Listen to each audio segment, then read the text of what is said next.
Before we pray, let's first take a moment to listen to God's word, and then we'll pray together.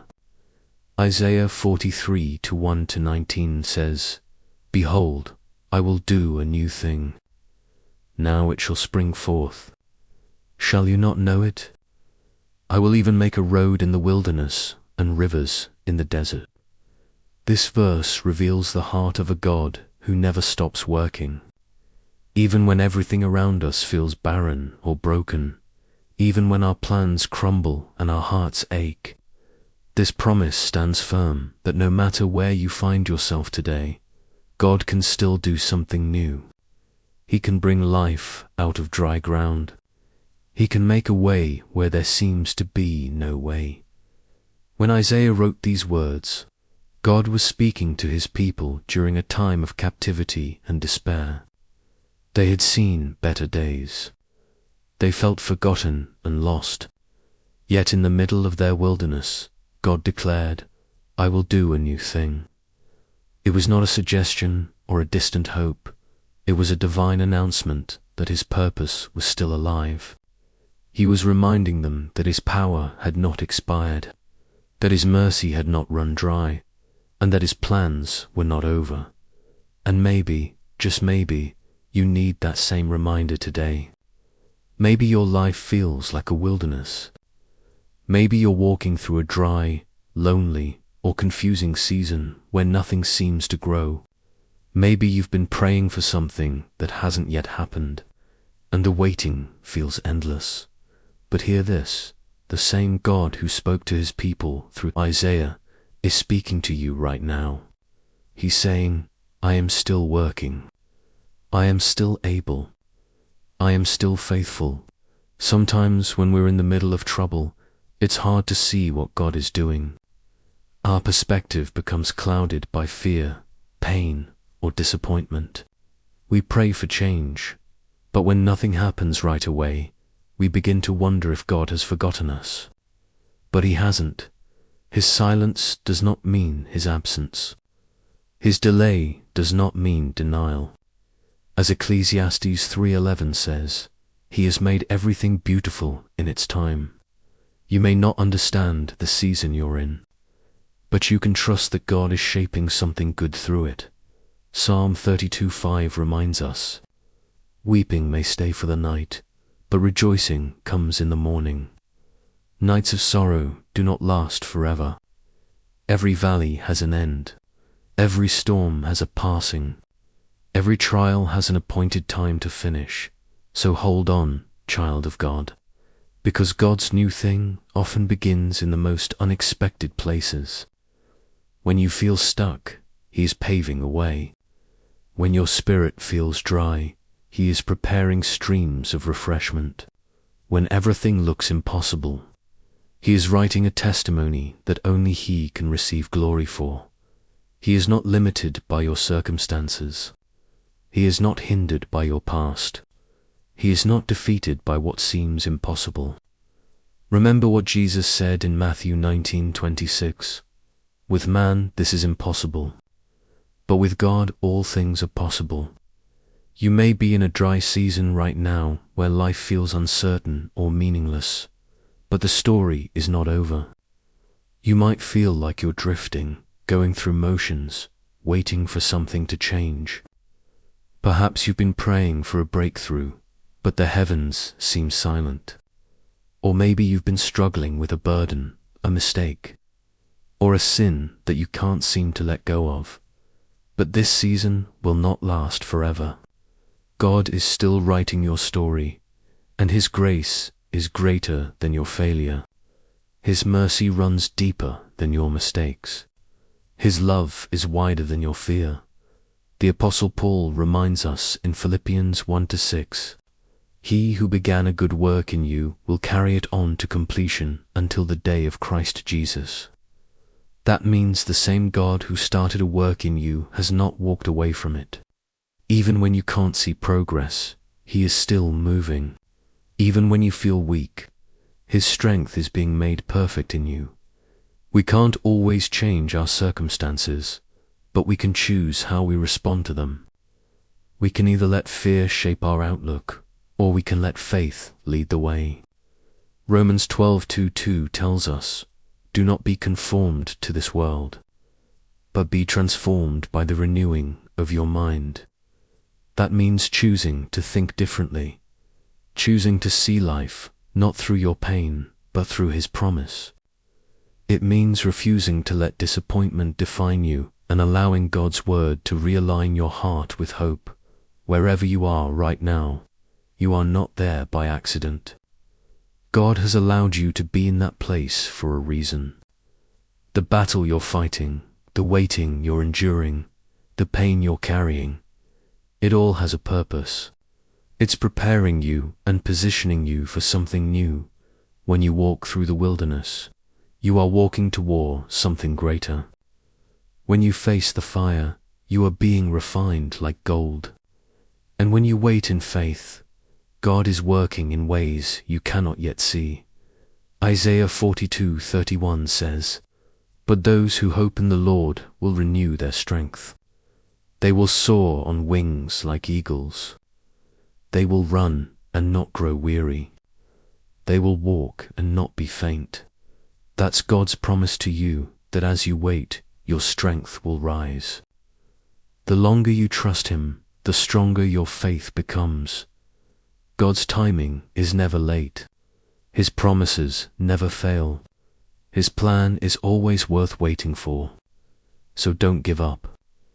Don't lose heart. Lift your eyes to the One who parts seas and makes rivers flow in deserts.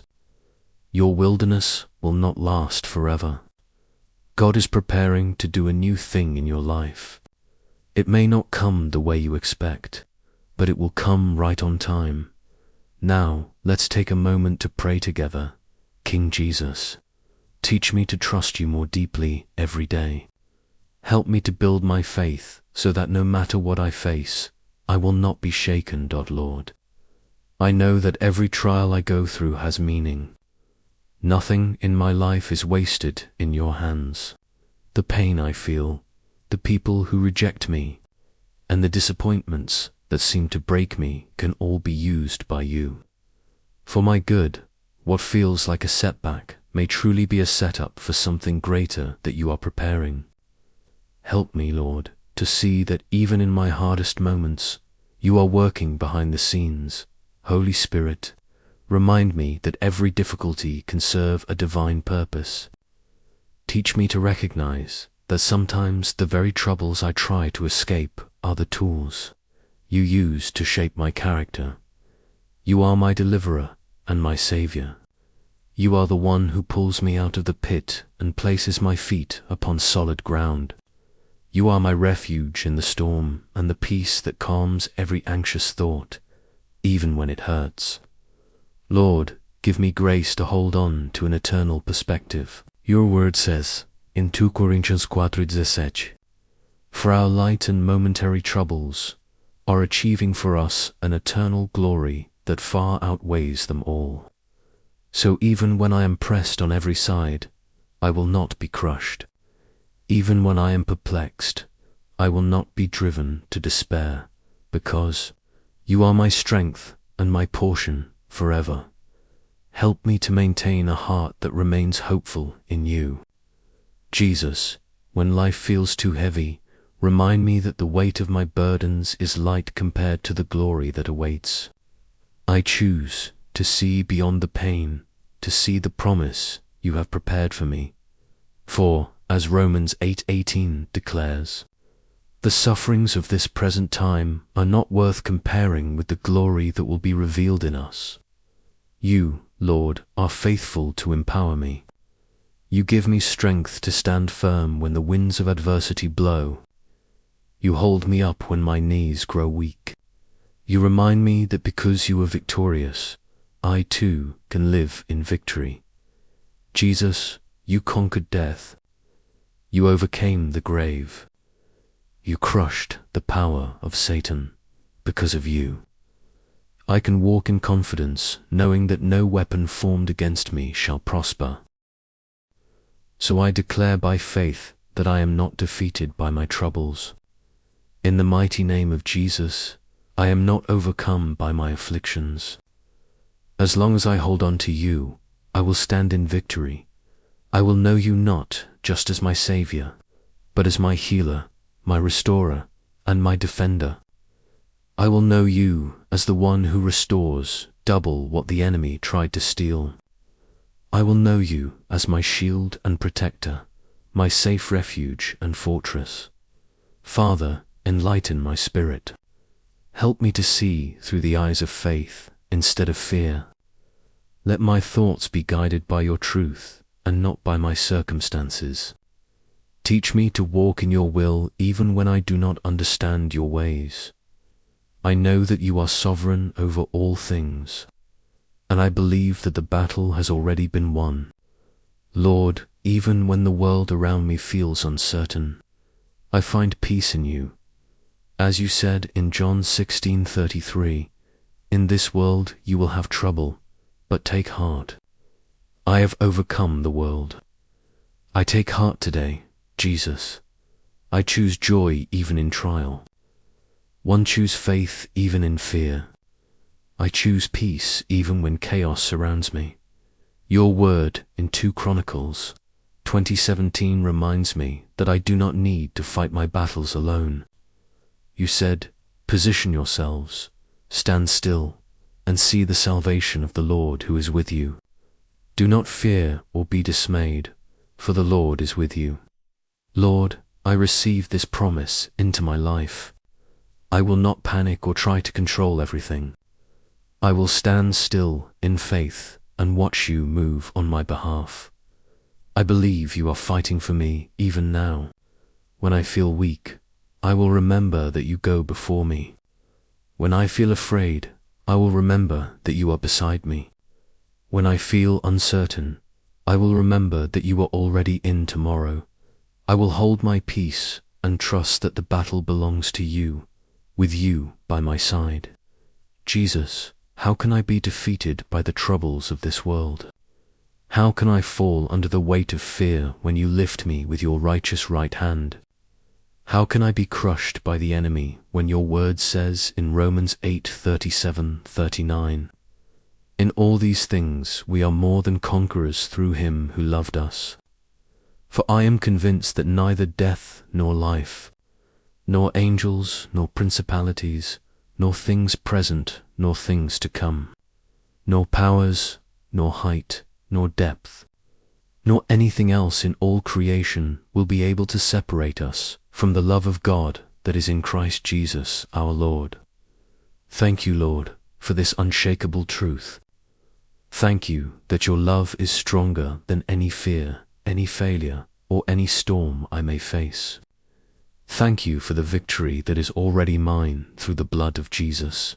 Thank you for peace that surpasses all understanding, guarding my heart and mind in you. Father, I also thank you for the blessings you have prepared. I thank you for your mercy that covers me daily, for your faithfulness that never fails, and for your Spirit that comforts and strengthens me. My heart rests in you, Jesus. In your powerful and precious name, I pray, Amen. If this prayer has touched your heart, please type Amen as a sign of faith. I pray that every blessing in this prayer is now upon you in the name of Jesus. And if you need a special prayer, feel free to let us know in the comments. We would be honored to pray for you. May the grace and peace of our Lord Jesus Christ be with you always.